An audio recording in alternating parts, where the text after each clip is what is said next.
Τάσος Λυσσαρίδης βρέθηκε αντιμέτωπος με τον θάνατο. Δεν φοβήθηκε τον θάνατο, παρά μόνο το γεγονός ότι δεν θα μπορούσε να σκεφτεί, να μιλήσει και να αμπολιάσει την αγωνιστικότητα αυτού του λαού.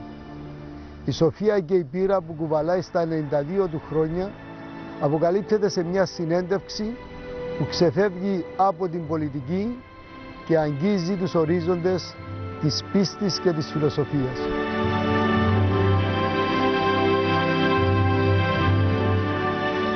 Γιατρέ μου, γεννηθήκατε στα Λεύκαρα το 1920. Τα παιδικά σας βιώματα, γιατρέ, ήταν τέτοια που ήταν καθοριστικά, θα έλεγε κανένας, στη διαμόρφωση της σχέσης σας με το Θεό, με τη θρησκεία. Θα συμπληρώσω την ερώτηση, η οικογένεια σας ήταν τέτοια που θεωρούσε σημαντικό να σας μεγαλώσει με χριστιανικές αξίες? Όλες οι οικογένειες, με πολύ μικρές εξεγερσεις εκείνης της εποχής, είχαν αυτή την θεώρηση, όπως την λέτε.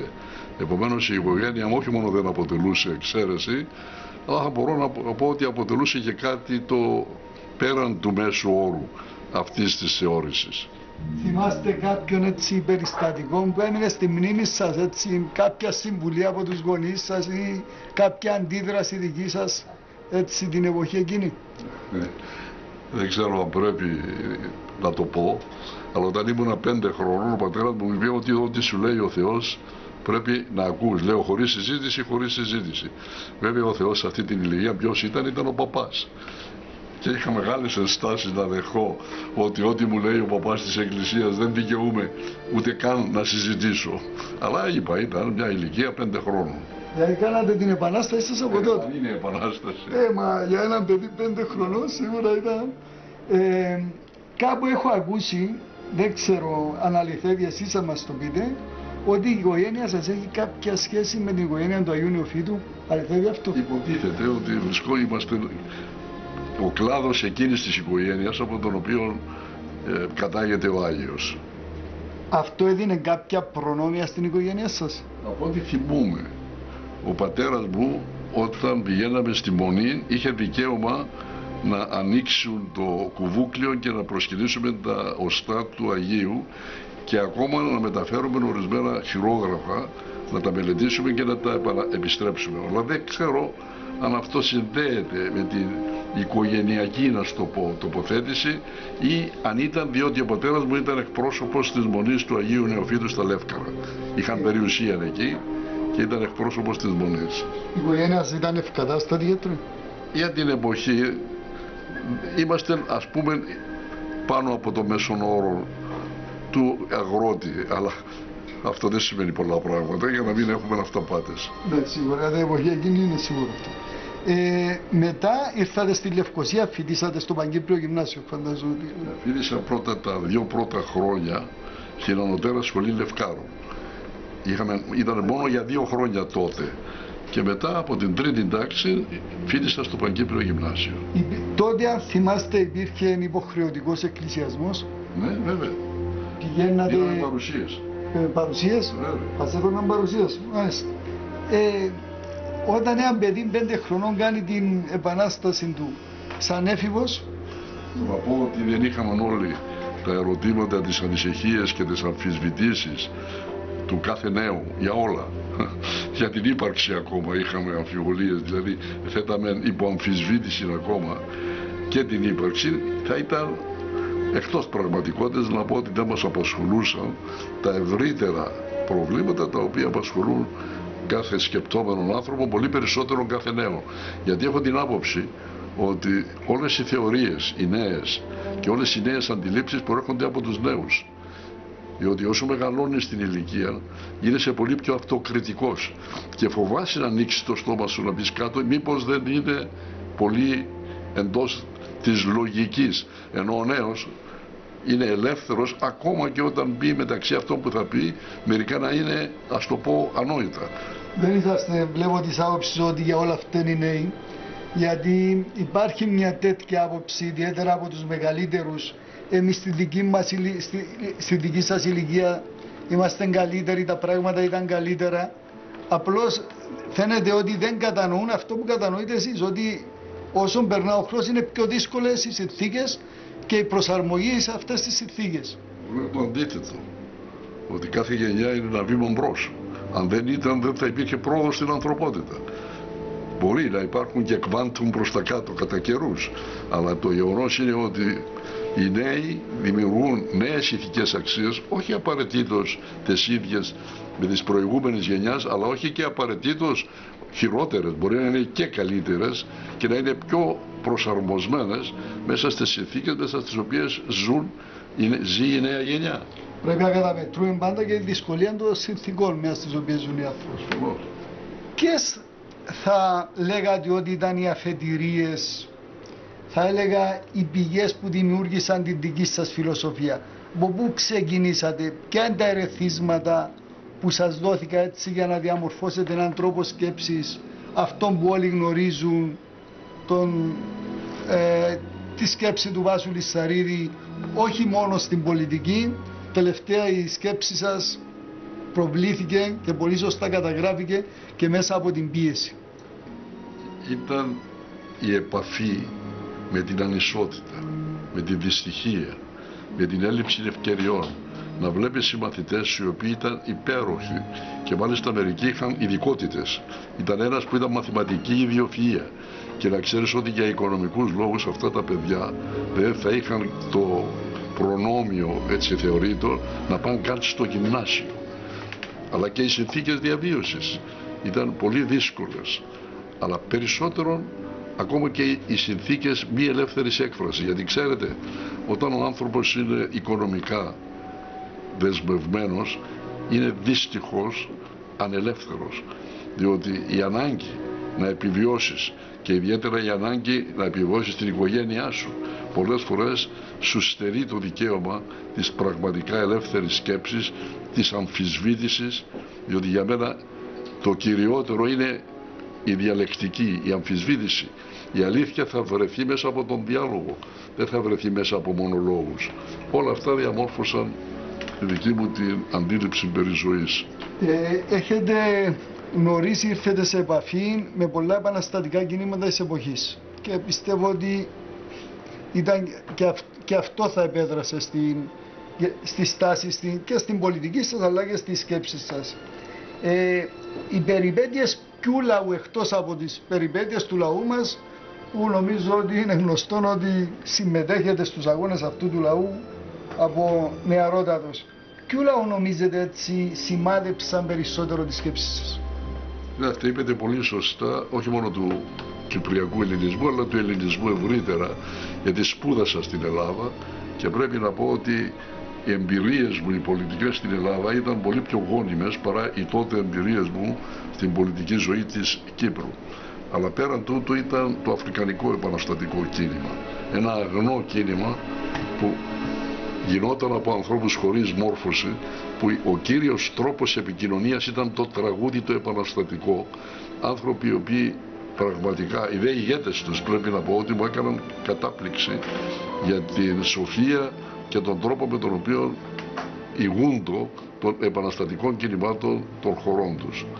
Επομένως μπορώ να πω ότι η εθνικοαπελευθερωτική επανάσταση της Αφρικής επηρέασε, άλλωστε ήμουν ένα τμήμα αυτής της επανάστασης, γιατί με τους ηγέτες των επαναστατικών κινημάτων είχαμε πολύ καλές προσωπικές σχέσεις, σχεδόν όλοι είχαν φιλοξενηθεί στην Κύπρο και είχαν αποσπάσει πολλά από την εμπειρία της ΕΟΚΑ, διότι άλλο είναι η ανοιχτή μάχη και άλλο είναι η επαναστατική εμπειρία. Θυμάμαι κάποτε όταν ο Νάσερ μου είπε ότι έπρεπε να πούμε στους Παλαιστινίους την εμπειρία μας, του είπαμε καλά, εσύ έχεις ολόκληρο οργανωμένο στρατό και εμείς θα είμαστε εκείνοι οι οποίοι θα μπορούμε να βοηθήσουμε την επαναστατική εμπειρία στα πρώτα βήματα, γιατί μετά έγιναν πολύ εξεζητημένοι. Μου λέει άλλη είναι η εμπειρία ενός στρατού και άλλη είναι η εμπειρία ενός λαού που δεν είναι στρατός και πρέπει να επιβιώσει από άλλες συνθήκες. Γιατρέ μου, υπήρξαν και συγγραφείς που έχουν, πιστεύετε, επιδράσεις πάνω σας? Σίγουρα ναι, και φοβούμαι να μπω σε ονόματα γιατί κάποια θα παραλείψω, αλλά Να μην ξεχνάτε ότι στα νεανικά μας χρόνια τότε, πέραν της ελληνικής λογοτεχνίας, αυτό που διαβάζαμε περισσότερο ήταν η τότε ρωσική λογοτεχνία, το Στογιασκή και η γαλλική. Επομένως όλα αυτά ασφαλέστατα είχαν την επίδρασή τους, την ανάπτυξη της νοοτροπίας της γενιάς μου. Γιατρέ, στην ποίηση σας πολλές φορές αναφέρεστε στη δύναμη της αγάπης. Αναφέρω ένα στίχο σας. Μα πιο πολύ απ' όλα απολογούμε γιατί τόσο πολύ αγαπώ. Σε έναν ποίημα απολογούμε και καταλήγεται σε αυτή τη φράση. Τι είναι για σας η αγάπη? Είναι το κέντρο της σκέψης και της ζωής. Το να αγαπάς δεν δίνεις, παίρνεις. Το να καταφέρεις να αγαπάς τους ανθρώπους όπως είναι. Όλοι μας έχουμε μικρότητες, όλοι μας έχουμε ελαττώματα, όλοι μας έχουμε λάθη, όλοι μας έχουμε αμαρτίες. Αλλά δεν πρέπει αυτό να εμποδίζει την απεριόριστη αγάπη και ιδιαίτερα προς τους απλούς ανθρώπους του μόχου. Θα πρέπει να πω ότι για μένα ο ήρωας μου και στην ποίηση αλλά και στη ζωή υπήρξε ο απλός άνθρωπος της δουλειάς με την σοφή σκέψη, την απλή, χωρίς επιπλοκές. Είναι αυτό που είπα ότι αν με εκείνα τα ατέλειωτα, τα ροζιασμένα χέρια, αν μια σφαλιάρα δώσει στον πλανήτη, θα γεμίσει με πληγωμένες ρήμες ένας ολάκερος ουρανός. Πιστεύω ότι αυτοί οι άνθρωποι με δίδαξαν περισσότερο από όσο με δίδαξαν όλα τα βιβλία που έχω διαβάσει. Το αγαπώ δεν το προσδιορίζετε, το αφήνετε τόσο ανοιχτό, όπως αυτό που λέτε τώρα, που μπορεί να αγκαλιάσει τους πάντες, και αυτό είναι πολύ σημαντικό. Αυτό μου θυμίζει έτσι μια άδολη χριστιανική αγάπη που αγκαλιάζει τα πάντα, χωρίς να προσδιορίζει, χωρίς να παίρνει ετικέτες κτλ. Όλοι σας προσφωνούν γιατρέ. Ακόμη και στην πολιτική είστε γιατρός. Είναι γνωστό ότι κάποιοι είπαν ότι η πολιτική σας κέρδισε, αλλά σας έχασε η ακαδημαϊκή ιατρική, και αυτό το έχω ακούσει από το στόμα του Κώστα του Κύρι, όταν αναφερόταν σε εσάς και είπε ότι ο Βάζο Λισαρίδης μπορούσε να κάνει άνετα μια ακαδημαϊκή καριέρα. Είναι αλήθεια ότι τελειώσατε την ιατρική με άριστη. Πόσο η ενασχόληση με την ιατρική νομίζετε σπρώχνει τον άνθρωπο προς το Θεό? Η έννοια του θανάτου, η έννοια του φόβου, η έννοια της αβεβαιότητας, η έννοια της μη ύπαρξης κάποιου στηρίγματος είναι φυσικό να στρέφει προς τη θρησκεία. Πιστεύω ότι θα έχετε πολλές τέτοιες εμπειρίες στην άσκηση της ιατρικής σας. Άλλωστε ήταν και μια πολύχρονη άσκηση. Είναι αλήθεια ότι, το είπαμε άλλωστε, ότι ήσασταν και θα είσαστε, πιστεύω, γιατί θα χρειαζόμαστε σε όλους τους αγώνες του λαού μας. Πιστεύετε ότι υπήρξαν κάποια γεγονότα στην ιστορία του λαού μας σε αυτήν τις δεκαετίες που έχετε ενεργή συμμετοχή, που διαμόρφωσαν την στάση σας ή που αναθεωρήσετε τη στάση σας απέναντι στο Θεό? Θα έλεγα τι συμπλήρωσαν, δηλαδή όταν βλέπαμε τα απλά παιδιά του λαού να ανεβαίνουν τα σκαλοπάτια της αγχώνης, όχι μόνο χωρίς φόβο, αλλά τραγουδώντας φούρια και τον εθνικό ύμνο, όταν ένας ολάκερος λαός ήταν έτοιμος να υποστεί οποιασδήποτε θυσίες για να προασπίσει την ύπαρξή του, τα ιδανικά του, την εθνότητά του, νομίζω ότι κανένας δεν μπορεί να μείνει ανέπαφος από μια τέτοια ουσιαστική παλαϊκή ανάταση, η οποία ήταν ανεπανάληπτη. Εγώ λέω ήταν η εποχή της ΕΟΚΑ του 55-59 ίσως να είναι μια από τις πιο σημαντικές περιόδους όχι μόνο του κυπριακού ελληνισμού αλλά ευρύτερα. Από αυτά τα παιδιά είχατε γνωρίσει κάποιους προσωπικά, γιατρού μου? Βεβαίως όχι από τους εντελώς μεγάλους, δεν είχα, διότι ήμουν γιατρός και πήγαινα στα Κρυσφύγετα γιατί είχα να γνωρίσω αρκετούς αγωνιστές και στα Κρυσφύγετα, αλλά δεν έτυχε να γνωρίσω Αυξεντίου, Μάτσε κτλ. Άλλωστε φιλοξενήσατε και αρκετούς αγωνιστές. Αλλά όχι αυτού του επίπεδου. Ναι. Βρεθήκατε αντιμέτωπος με τον θάνατο.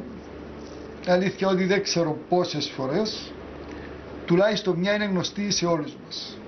30 Αυγούστου του 1974, λίγες μέρες μετά το πραξικόπημα. και την τουρκική εισβολή. Σε αυτή την απόπειρα εναντίον σας δολοφονήθηκε ο Δώρος Λοΐσου, ένας άλλος ποιητής. Όλοι σας θυμόμαστε τότε με τον ματωμένο πουκάμισο. Θα έλεγα, πέρα από την αγανάκτηση σας απέναντι στο χουντικό φασισμό, έτσι, επειδή ήταν ένα συγκλονιστικό γεγονός, έτσι ήθελα να μας αποκαλύψετε λίγο ποιες σκέψεις πέρασαν αμέσως μετά από αυτό το γεγονός μέσα από το μυαλό σας. Τι σκεφτήκατε? Και θα έλεγα σκέψεις έτσι υπαρξιακού προβληματισμού. Θα σας παραξενέψω. Δεν θέλω να φανεί εγωιστικό, αλλά θα σας παραξενέψω να σας πω ότι το αίσθημα δεν ήταν φόβος θανάτου, αλλά γιατί θα σταματήσουν τη σκέψη μου κάποιοι ηλίθιοι, ίσως πληρωμένοι, δεν ήξερα ποιοι ήσαν, οι οποίοι ανέλαβαν αυτό το έργο, ότι δεν θα μπορώ πια να σκεφτώ. Περισσότερο όχι δεν μπορώ να ζήσω, αλλά δεν μπορώ να σκεφτώ. Και το περίεργο, το είπα πολλές φορές, φαίνεται ότι όλα τα κύτταρα του εγκεφάλου λειτουργούν ταυτόχρονα. Γιατί πέρασαν τόσες πολλές σκηνές της ζωής μου σε εκείνα τα δευτερόλεπτα που διήρκεσε η απόπειρα, που μέχρι τον υστέρων λέω, μα είναι ποτέ δυνατόν να είχα σκεφτεί όλα αυτά τα πράγματα? Όμως, θέλω να πιστεύω ότι είχα μια σωστή τοποθέτηση από την εξής έννοια. Δεν παρασύρθηκα ούτε και τότε από το μίσος. Αντίθετα, το πρώτο που ζήτησα από τους συναγωνιστές μου να μην υπάρξουν αντίπεινα, διότι ήταν φυσικό ολόκληρο το κίνημα τότε και ήταν ισχυρό και οπλισμένο να μπορεί να κάνει οποιαδήποτε αντίπεινα. Και είπα προς Θεού όχι αντίπεινα. Και είναι το περιβόητο που ελέγχθη ότι οι ιδέες δεν δολοφονούνται, άρα κι αν ακόμα με σκότωναν θα ήμουν παρόν. Θα ήμουν παρόν με την κληροδότημα το οποίο θα άφηνα στους συναγωνιστές μου. Όπως εξακολουθεί παρόν να είναι και ο Δώρος ο Λοΐσου. Ακριβώς. Πανέρχομαι σε αυτό που είπετε για το φόβο του θανάτου.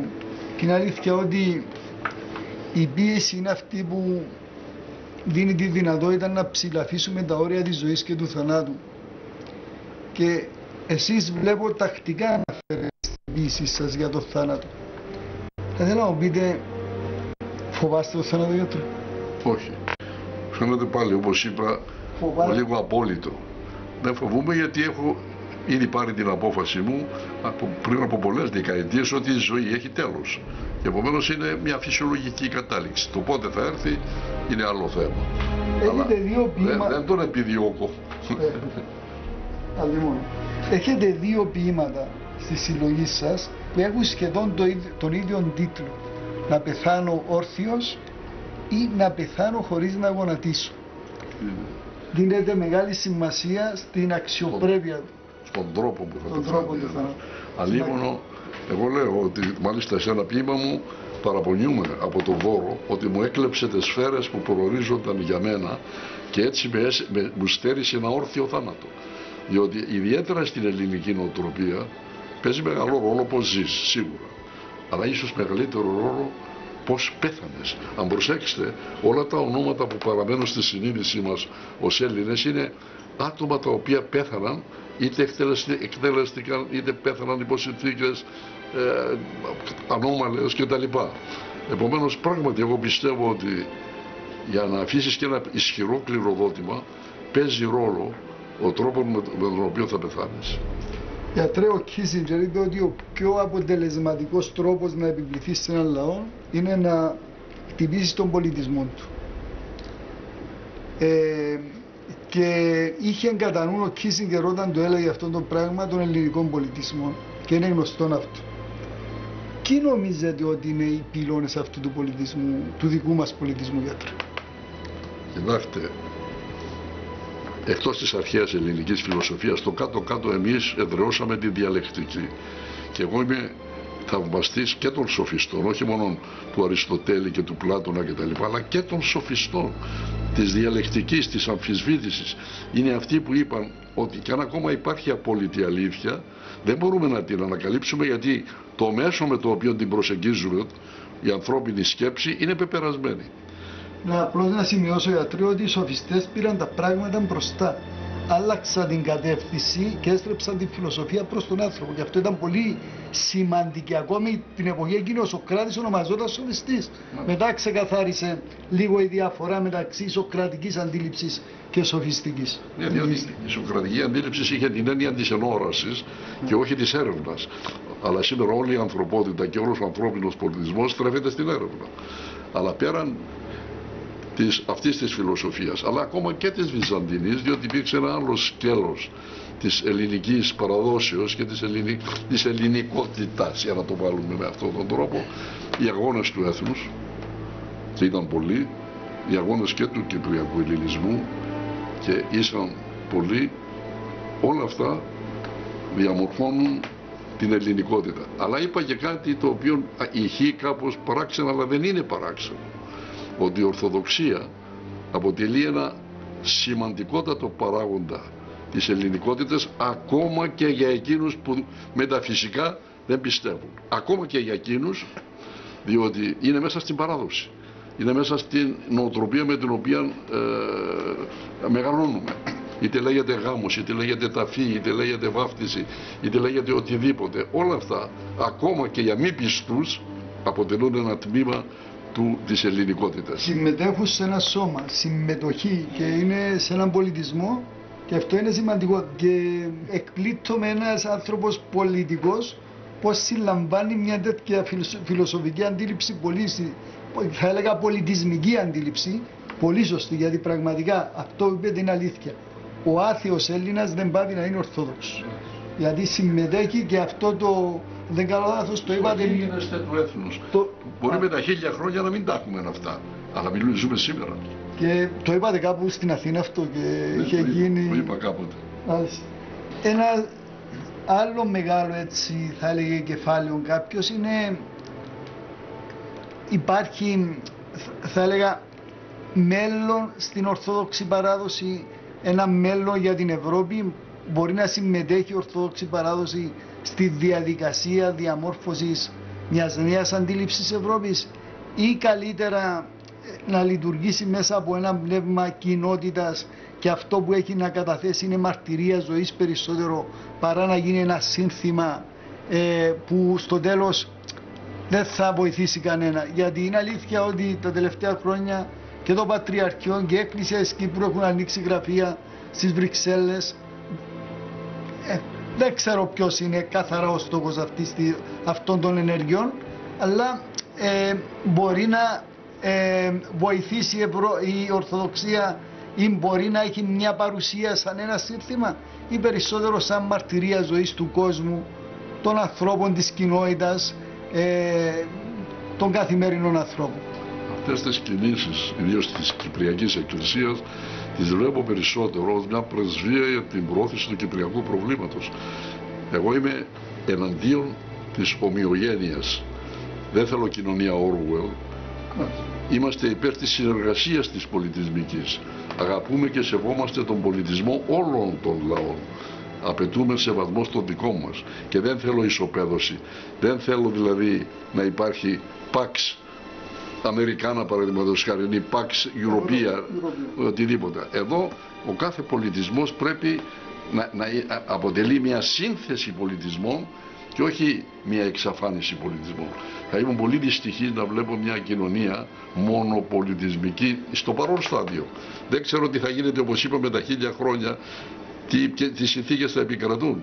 Αλλά σήμερα, για να αισθάνεται ένα άτομο ελεύθερο, πρέπει να έχει ελευθερία εθνότητας. Χωρίς τη γλώσσα μου, χωρίς τη θρησκεία, χωρίς την ιστορία, χωρίς δεν ξέρω, δεν αισθάνεται ένας άνθρωπος ότι αποτελεί μια ξεχωριστή οντότητα. Ναι, αυτό, γιατρέ μου, δεν σημαίνει ότι πρέπει να αντιμετωπίζει πρόβλημα και ένας άνθρωπος που ζει στη χώρα του, που θέλει να συμμετέχει στις παραδόσεις του, στις αξίες του, στον πολιτισμό του που διαμορφώθηκε μέσα στους αιώνες. Γιατί έχω την εντύπωση ότι γύρω από το θέμα της πολυπολιτισμού υπάρχει και μια σύγχυση που μεν τονίζει τα δικαιώματα των μεταναστών, αλλά κάπως αδυνατεί και αφαιρεί τα δικαιώματα των γηγενών. Είναι άλλο αυτό, είναι κοινωνικό θέμα. Ναι. Στον πολυπολιτισμό είναι ένα θέμα, στο κοινωνικό θέμα είναι άλλο θέμα. Εγώ λέω ότι τα μεταναστευτικά ρεύματα δεν πρόκειται να ανακοπούν από τον τρίτο κόσμο όσο υπάρχουν εκεί μεροκάματα του $1 και υπάρχει έστω και με την κρίση ακόμα το βιωτικό επίπεδο που υπάρχει στις εξελιγμένες χώρες. Γι' αυτό χρειάζεται μεταφορά κεφαλαίων και τεχνογνωσίας, να είναι διασπορά παγκόσμια, διεθνιστική, με αυτόν τον τρόπο να ανεβεί το βιωτικό επίπεδο όλων των λαών, οπότε κανένας δεν φεύγει από την πατρίδα του, έστω και αν είναι καλύτερη η άλλη διαβίωση, εφόσον ο ίδιος μπορεί να επιβιώσει ικανοποιητικά. Γι' αυτό χρειαζόμαστε μια άλλη κοινωνικο-οικονομική κατεύθυνση για να αποφύγουμε αυτές τις συγκρούσεις. Στη μακρόχρονη πολιτική παρουσία σας έχετε γνωρίσει, φαντάζομαι, πολλούς εκκλησιαστικούς και θρησκευτικούς ηγέτες. Να ρωτήσουμε ποιο ξεχωρίζεται, αν και είμαι σίγουρος ότι γνωρίζουμε όλοι ποιο ξεχωρίζεται, αλλά θα θέλαμε να το ακούσουμε από εσάς. Δεν θέλω να υποβιβάσω κανένα, γιατί γνώρισα αρκετούς αξιόλογους και θα ήμουν άδικος να μην αναφερθώ ότι υπάρχουν πολλοί αξιόλογοι. Αλλά αν πρόκειται να ξεχωρίσω, πράγματι ξεχωρίζω τον Μακάριο, όχι μονάχα για το τι έκανε, αλλά τον γνώρισα περισσότερο από οποιονδήποτε άλλο εκκλησιαστικό ηγέτη. Μπορώ να πω ότι ήμουν από εκείνους που ήξερα την προσωπικότητα του Μακαρίου σε βάθος, διότι ήμουνα και γιατρός του και φίλος του, παρά το γεγονός, και θέλω να το τονίσω, ότι είχαμε επανειλημμένες διαφωνίες επί ορισμένων θεμάτων. Και αυτό δείχνει και τον χαρακτήρα, γιατί που λένε ότι ο Μακάριος δεν δεχόταν διαφωνία. Μα εγώ ήμουνα ο μόνος ο οποίος είχα έντονες διαφωνίες μαζί του, όταν οι άλλοι σιωπούσαν και δεν διαφωνούσαν, και αυτό όχι μόνο δεν επηρέασε τις ανθρώπινες σχέσεις μας, μπορώ να πω πως τις έκανε καλύτερες. Νομίζω αυτό, γιατρέ μου, είναι γνωστό, ότι διαφωνήσατε αρκετές φορές και νομίζω ότι και ο Μακάριος εκτιμούσε... Αυτή είναι η διαφωνία. Λοιπόν... Να σας δώσω ένα παράδειγμα. Ναι. Όταν ήρθε ο Κλίφορντ με τις προτάσεις, κάλεσε κοινή συνεδρία του Εθνικού και του Υπουργικού Συμβουλίου, ολοήμερη. Όλοι ήσαν υπέρ, εκτός από τον Κυπριανού και εμένα. Στο τέλος της ημέρας ο Κυπριανού προσεχώρησε και ορίζει δεύτερη μέρα, ολοήμερη. Πήγα να τον δω, του λέω Μακαριόδο, έχεις 95% μαζί σου, 90% από τις ηγεσίες και 5% θα μου κλέψεις 95%. Γιατί θέλεις δεύτερη μέρα? Μου λέει, πράγμα γιατρέ, δεν περίμενα από σένα να μου ρωτήσεις αυτό το πράγμα. Λέω, γιατί είναι θέμα ποσοστό. Εκτιμώ τα ελαττήρια σου. Για να επιμένεις τόσο, θέλω να μπω στο μυαλό σου για να δω γιατί αυτή η επιμονή για αυτό το θέμα. Γιατρέ, ο Μακάριος ήταν πρώτα εκκλησιαστικός άντρας ή πολιτικός άντρας? 100% εκκλησιαστικός. Βρέθηκε στο πολιτικό αξίωμα λόγω του ότι ήταν εθνάρχης. Όλοι γνωρίζουμε τον ρόλο του εθνάρχη στην Οθωμανική Αυτοκρατορία. Ήταν ο διάδοχος αυτού του τίτλου, ήταν ο πολιτικός αρχηγός της Επανάστασης. Επομένως, μοιραία βρέθηκε να είναι και ο πρόεδρος της Κυπριακής Δημοκρατίας. Αλλά εγώ που τον γνώρισα από κοντά, λέω, δεν υπήρχε καμιά αμφιβολία ότι έθετε τις εκκλησιαστικές του υποχρεώσεις πάνω από τις, θα το πω και φαίνεται ο λίγο πάλι εγωιστικό. Σε κάποιον από τους περιπάτους μας μεταξύ της πρώτης προσβολής και της δεύτερης που ήταν και η μοιραία, μου λέει, θέλω να σε ευχαριστήσω. Εγώ νόμιζα θα με ευχαριστούσε γιατί μου έλεγε ότι αν έλειπες δεν ξέρω αν θα ερχόμουν στην Κύπρο κτλ. Δεν μακαριότατε ότι έκανα, δεν το έκανα πάνω σε προσωπικά ελαττήρια. Μου λέει, ωραία αδερφέ, δεν δικαιούμαι. Δεν δικαιούσε βεβαίως. Δεν θα ξεχάσω, μου λέω, ότι πήγε στη Δαμασκό και έφερες μαζί σου, όχι έφερα μαζί σου, ήσουν ας πούμε ένας συμβλητικός παράγοντας για να έρθει ο Πατριάρχης Αντιοχίας στη Μίζωνα Σύνοδο. Όταν το ρώτησα καλά πόσα έκανα, αυτό ξεχωρίζει στη συνείδηση σου? Μου απήντησε, ξεχνάς ότι είμαι παπάς. Γιατρέ μου, δεν θα μπορούσε να προβληθεί η συνέντευξη που κάναμε το τέλος του καλοκαιριού και να μην είχα τη δυνατότητα να συζητήσω μαζί σας για την κρίση της πολιτικής. Η κρίση της πολιτικής εντείνεται. Νομίζω ότι δεν είναι η καλύτερη περίοδος που διέρχονται και οι πολιτικοί με ομικροϊόντα αλλά και οι πολιτικοί με ΙΤ. Πρώτα όμως θέλω να μου πείτε τι είναι για σας η πολιτική. Η πολιτική για μένα σημαίνει απόφαση να διαθέσεις τη ζωή σου για αρχές και αξίες και ιδιαίτερα μέσα στην κυπριακή πραγματικότητα να διαθέσεις τη ζωή σου για τη συντήρηση της ελληνικότητας του τόπου και για μια λύση η οποία να δικαιώνει τους αγώνες αυτού του λαού. Θέλω να πω κάτι με αυτό το ερώτημα. Ξέρετε ότι η τέχνη των κατεστημένων είναι να διαχέουν την ευθύνη και την ενοχή και σε ένοχους και σε αθώους. Με αυτόν τον τρόπο δημιουργείται αποπολιτικοποίηση και με αυτόν τον τρόπο κυδαιμονεύουν της πολιτικής ζωής χωρίς τη λαϊκή συμμετοχή. Πώς είναι δυνατόν να είναι όλοι ένοχοι όταν ο ένας λέει είναι μέρα και ο άλλος λέει είναι νύχτα? Ένας από τους δύο έχει δίκιο. Πώς είναι δυνατόν εγώ να συμμετέχω σε ενοχή για αυτόν τον εξευτελισμό της πολιτικής ζωής στην Κύπρο? Εγώ εννοώ η πλευρά μου και μερικοί άλλοι. Όταν διαφωνήσαμε και διαφωνούμε ρεζικά με την ακολουθούμενη πολιτική και όταν διαχρονικά είχαμε διαφορικές προτάσεις για το Κυπριακό, λέγαμε ότι δεν είναι δυνατόν ο διακοινωτικός διάλογος να οδηγήσει σε λύση για ένα θέμα εισβολής κατοχής.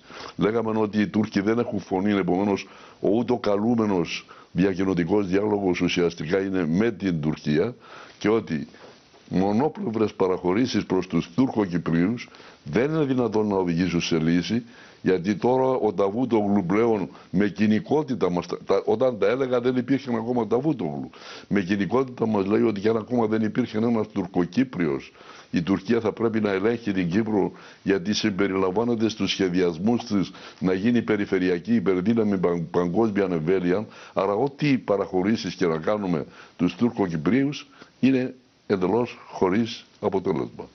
Έχετε προσδιορίσει βέβαια την κρίση της πολιτικής εντός των τυχών. Και το καταλαβαίνω, γιατί είστε ένας άνθρωπος, έχετε αγωνιστεί χρόνια για αυτόν τον λαό και σίγουρα η πρώτη έννοια σας είναι η κατάσταση εδώ στην πατρίδα μας. Βλέπω, γιατρέ μου, ότι συμφωνείτε με την ελληνική αντίληψη περί πολιτικής και την αρχαία ελληνική αντίληψη αλλά και την ορθόδοξη αντίληψη ότι η πολιτική είναι διακονία, είναι προσφορά, είναι υπηρεσία προς τον λαό μας. Ποιες νομίζετε, γιατρέ μου, είναι οι παράμετροι αυτής της κρίσης, της πολιτικής κρίσης που διέρχεται ο κόσμος σήμερα? Η αιτία της κρίσης είναι η κυδαιμονία του χρηματοπιστωτικού κεφαλαίου επί του πολιτικού. Φτάσαμε στο σημείο οι κυβερνήσεις να είναι όργανα ή να είναι τουλάχιστον υπό τον εκβιασμό του χρηματοπιστωτικού κεφαλαίου, το οποίο μπορεί να δημιουργεί κρίσεις κατά το δοκούν όπως θέλει, διότι αυτή τη στιγμή όχι μόνο δεν κυβερνούν οι λαοί, δεν κυβερνούν οι κυβερνήσεις. Και η Ελλάδα είναι το πρώτο θύμα αυτής της κυδαιμονίας του οικονομικού επί του πολιτικού. Είναι το πρώτο θύμα. Αλλά εγώ είμαι αισιόδοξος υπό την εξής έννοια. Δεν είναι ελληνικό το φαινόμενο. Μπορεί να προσπαθεί το χρηματοπιστωτικό κεφάλαιο να το απομονώσει ως ελληνικό και να έχει έναν να ασχολείται αργότερα με κάποια άλλη χώρα. Όμως αρχίζει να γίνεται αντιληπτό από τους εργαζομένους ότι η ελληνική πραγματικότητα είναι και δική τους πραγματικότητα. Δεν είναι τυχαίες οι διάφορες συγκεντρώσεις και διαμαρτυρίες με το σύνθημα «Είμαστε Έλληνες». Διότι αντιλαμβάνονται ότι τα δικαιώματα της εργατικής τάξης, το κοινωνικό κράτος, το οποίο δημιουργήθηκε με τεράστιους αγώνες από τους εργαζόμενους, κινδυνεύει από την κυδαιμονία του χρηματοπιστωτικού κεφαλαίου. Πολλές φορές, γιατρέ μου, η κρίση είναι αναγκαία για να ξεπεράσουμε αγκυλώσεις του παρελθόντος και για να ισορροπήσουμε το μέλλον. Έχετε την εντύπωση ότι υπάρχει, είπατε προηγουμένως είστε αισιόδοξος, αλλά είναι αλήθεια ότι βλέπουμε στον κόσμο μια έντονη απαισιοδοξία. Βλέπουμε τον κόσμο να μην μπορεί να χειριστεί πλέον τα κοινωνικά προβλήματα που υπάρχουν, γιατί όπως είπατε προηγουμένως ότι το χρηματοπιστωτικό σύστημα είναι τέτοιο που εδώ κυδαιμονεύει τις ίδιες τις κυβερνήσεις. Πώς είναι δυνατόν, πού βλέπετε, ας πούμε, γιατί είστε αισιόδοξος, πώς μπορεί να ξεπεραστεί αυτό το πράγμα? Όχι άμεσα, για να είμαι δίκαιος. Δεν αναμένω ότι υπάρχει η λύση του προβλήματος στο άμεσο μέλλον ή στο προσεχές ακόμα μέλλον. Όμως δεν είναι δυνατόν οι εργαζόμενοι παθητικά να ανοιχθούν σε παγκόσμια κλίμακα. Δεν είναι ελληνικό το φαινόμενο. Όπως είπα, κάποια δικαιώματα που απεκτήθησαν με αίμα και θυσίες, όπως είναι οι συντάξεις, όπως είναι τα κοινωνικά ταμεία, όπως είναι ορισμένα δικαιώματα, ότι είναι δυνατόν λόγω της κυδαιμονίας του χρηματοπιστωτικού κεφαλαίου να εξαφανιστούν από την πολιτική ζωή. Αυτό είναι αδύνατο. Ναι, από την άλλη όμως, γιατρέ μου, υπάρχει μια αντίληψη ότι βρισκόμαστε σε ένα τέλος, σε μια κατάσταση παρακμής. Και ξέρετε, η παρακμή είναι μια βαθύτερη κρίση που αγγίζει τα πάντα και δεν αφήνει και πολλές διεξόδους. Έχω την εντύπωση ότι τουλάχιστον στο ελληνικό παράδειγμα περνούμε ίσως μια περίοδο παρακμής ή ενός ιστορικού τέλους, όπως θέλετε πέστε το, γιατί εκεί είναι όχι απλώς έντονα τα προβλήματα, αλλά έχω την εντύπωση ότι και το πρόβλημα είναι και θέμα πολιτισμικό πλέον. Δεν είναι θέμα μόνο οικονομικό. Είναι και θέμα πολιτισμικό. Στην προσπάθεια του ελληνισμού να γίνει Δύση, έχει αποστασιοποιηθεί από τις παραδόσεις τους, από την ιστορία του που μπορούσε να δώσει ίσως λύσεις και έδωσε λύσεις ιστορικά στο να αντιμετωπίσει παρακμιακές καταστάσεις. Και θα δώσει. Αναρρώνουμε ότι υπάρχει και ενοχή της Ελλάδας στο φαινόμενο των ελληνικών. Υπήρξε διαφθορά. Δυστυχώς το χρηματοπιστωτικό κεφάλαιο βρήκε τα παραστήματα του μέσα στην ίδια τη χώρα και αυτά είχαν οδηγήσει πράγματι σε φαινόμενα τα οποία δεν ήσαν καθόλου υγιή. Επομένως υπάρχει και μια υπευθυνότητα γύρω από το φαινόμενο που λέγεται Ελλάδα ή λέγεται Πορτογαλία ή λέγεται αύριο Ισπανία, διότι ανάλογα φαινόμενα υπάρχουν και σε άλλες χώρες. Άλλωστε, μιλούμε για τη διαφθορά η οποία υπήρχε πράγματι στην ελληνική πραγματικότητα. Ποιοι ήσαν οι διαφθορείς? Οι ξένοι, Siemens, η Α, η Β, δηλαδή αυτοί που σήμερα ζητούν από την Ελλάδα να πληρώσει το τίμημα δίθεν μόνο της διαφθοράς, λες και όλη η αιτία ήταν μόνο η διαφθορά, είναι αυτοί οι οποίοι εισήγαγαν τη διαφθορά. Επίσης, μιλούσαμε για Ευρώπη και όλοι ξέραμε ότι όταν θα καταργούνταν οι δασμοί, οι μικρές βιομηχανίες και οι μικρές οικονομίες θα υπέφεραν. Γι' αυτό ελέγχθη ότι η Ευρώπη θα είναι η Ευρώπη της συνοχής. Ότι κεφάλαια από αυτά τα οποία θα διασφάλιζε κυρίως η Γερμανία αλλά και άλλες χώρες θα διετίθονται ούτως ώστε να υπάρχει μια συνοχή στο ολόκληρο τον ευρωπαϊκό χώρο. Πού είναι η συνοχή σήμερα? Έδωσα ένα παράδειγμα το οποίο θεωρώ κλασικό. Φτάσαμε στο τραγελαφικό σημείο. Όσο πιο αδύναμη είναι η οικονομία, τόσο πιο ψηλά να είναι τα επιτόκια. Δηλαδή, πάει ένας άνθρωπος με αιμορραγία στο νοσοκομείο και αντί να του δώσουν αίμα, του αφαιρούν γιατί χρειάζονται αποθέματα στην τράπεζα αίματος. Τι θα γίνει ο ασθενής? Θα έπρεπε, αν πράγματι υπήρχε συνοχή, όσο πιο ασθενής ήταν η οικονομία, τόσο χαμηλά να ήσαν τα επιτόκια, ακόμα και χωρίς επιτόκια για έναν αλφα χρονικό διάστημα, για να υπάρξει μια εξομοίωση της κοινωνικής τάξης μεταξύ των διαφόρων ευρωπαϊκών χωρών. Έβρισκα, γιατρέ μου, πάντα όμως ένα δούριο ύπο. Και εσείς είναι γνωστό ότι συνεργαστήκατε με το Πασόκ για χρόνια. Κινόσασταν στον ίδιο ιδεολογικό-πολιτικό χώρο. Αυτή τη στιγμή που γνωρίζετε ότι κάποιοι από αυτούς τους ανθρώπους που συνεργαστήκατε ήταν από αυτούς που είχαν διαφθαρεί και δημιούργησαν, συνέβαλα στη δημιουργία του προβλήματος. Έτσι εκ των υστέρων πώς νιώθετε για όλη αυτή την κατάσταση? Νιώθω πολύ άσχημα, όχι μόνο για το Πασόκ, για ολόκληρο τον ευρωπαϊκό χώρο και μάλιστα μέσα στο ολόκληρο τον σοσιαλιστικό χώρο μέσα των ευρωπαϊκών πεδίων. Θα πρέπει να σας υπενθυμίσω ότι δεκάδες χρόνια πριν μίλησα για την αδυναμία του σοσιαλισμού να προσφέρει λύση στα σύγχρονα προβλήματα και για την ανάγκη ύπαρξης ενός νέου σοσιαλιστικού μανιφέστου, το οποίο να βασίζεται στη σύγχρονη πραγματικότητα, πρώτα στην κυδαιμονία, όπως ήταν πλήρης η κυδαιμονία τότε ακόμα, αλλά στην τάση κυδαιμονίας του οικονομικού επί του πολιτικού, και ότι για αυτόν τον τρόπο έπρεπε συνεχώς να γίνεται και μεγαλύτερη διοχέτευση δύναμης κατευθείαν στον λαό, με δημοψηφίσματα, με αποκέντρωση, με περιφερειακές διοικήσεις οι οποίες δεν έχουν δικαιώματα, ακόμα και δικαιώματα οικονομικά, διότι έβλεπα από τότε ότι και το σοσιαλιστικό κίνημα οδηγείται σε μια παρακμή. Σήμερα φτάσαμε στο τραγελαφικό σημείο ο πολίτης να λέει: μα καλά, τι διαφέρουν οι σοσιαλιστές από τους άλλους? Και αν ακόμα διαφέρουν κάπως, δεν διαφέρουν κατά τρόπον που να είναι τόσο σαφής στον απλό άνθρωπο, ώστε να βλέπει ότι από το σοσιαλισμό θα μπορούσε να αναμένει ότι θα έχει μια διέξοδο. Και ξέρετε, είναι παράξενο για το εθνικό το θέμα το δικό μας να ακούμε θες καμιά φορά πιο σωστές από το Λαϊκό Κόμμα της Ευρώπης παρά από τους Σοσιαλδημοκράτες. Ναι, είχαμε τέτοια παραδείγματα. Πεςτε μου, γιατρέ μου, ο πολιτικός χρειάζεται την ποίηση για τη ζωγραφική? Αν μου έλεπε θα ήμουν στη ψυχιατρίου. Είναι τόσο στεγνή και απαιτητική η πολιτική ζωή όταν πρόκειται να την πάρει στα σοβαρά, όταν την κάνεις θέμα ζωής και θανάτου, που χρειάζεσαι μια διέξοδο. Και επομένως η ποίηση και η ζωγραφική πιστεύω ότι είναι η δημιουργική διέξοδος η οποία κρατάει την ψυχική ισορροπία. Μεταφέρω ίσως αυτό που έχει ανάγκη η πολιτική και που οι πολιτικοί το έχουν εξαφανίσει. Αυτό που ο Κορνήλιος Καστοριάδης χαρακτηρίζει ως το φαντασιακό, που δεν εξαντλείται στο εφικτό, αλλά το τροφοδοτεί και το ζωογονεί, του δίνει δύναμη να υπάρχει. Και είναι αλήθεια ότι όλο και περισσότερο λιγοστεύουν οι πολιτικοί φιλόσοφοι. Πολιτική χωρίς όραμα είναι επικίνδυνη. Μπορεί το όραμα καμιά φορά να είναι πέραν του εφικτού. Άλλωστε, για να φτάσεις στο εφικτό πρέπει να αρχίσεις με το όραμα. Γι' αυτό και είπα το άλλο, ότι ανάμεσα στους εθεροβάμενους και τους εθυροκτόνους, προτιμώ τους εθεροβάμενους, διότι αυτοί κάποτε ανοίγουν δρόμους.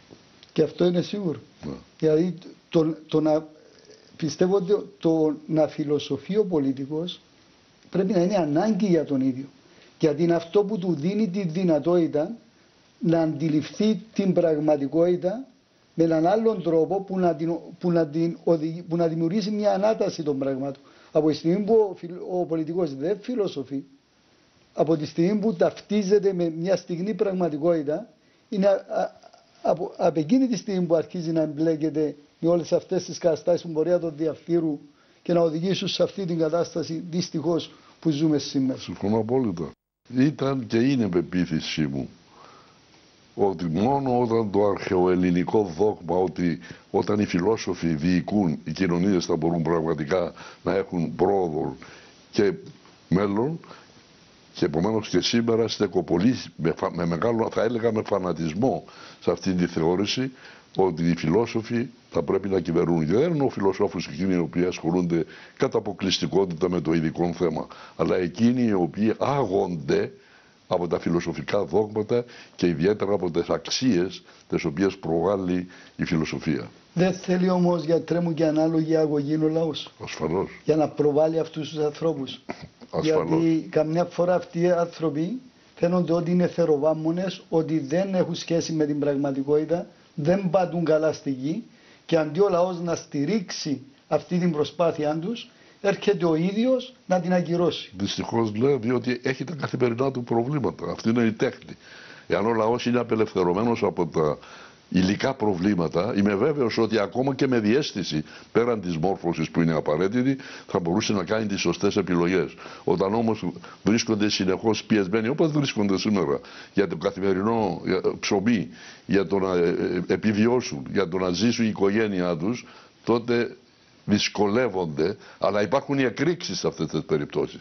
Όταν τα όρια φτάσουν πέραν ορισμένου σημείου, τότε είναι η επαναστατική έκρηξη, η οποία φέρνει την αλλαγή. Και δεν εννοώ κατά ανάγκη η βία έκρηξη, αλλά μιλάω για επαναστατική έκρηξη. Αν μπορούσε και ο λαός να δει λίγο πιο μακριά τα πράγματα, με την έννοια ότι μόνο μια προσπάθεια που έχει βάθος, που έχει αφετηρίες τέτοιες φιλοσοφικές, μπορεί να δώσει έτσι μακροπρόθεσμη λύση στα προβλήματα τους, νομίζω ότι θα ήταν διαφορετική και η στάση του λαού. Αλλά πρέπει να περάσει, είπαμε και προηγουμένως, από μια τέτοια παράλληλη αγωγή. Όχι μόνο. Η παιδεία ποιος την κρατάει σήμερα.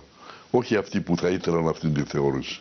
Γιατρέ, ευχαριστώ και για αυτή τη συνομιλία που είχαμε, για την κρίση της πολιτικής, που είναι ένα πρόβλημα που μακάρι να έχουν όλη την δική σας αισιοδοξία, έστω και στα 92 σας, ότι μπορεί να ξεπεραστεί. Και αυτοί που μπορούν να το ξεπεράσουν είναι σίγουρα οι λαοί και κανένας άλλος. Συμφωνώ.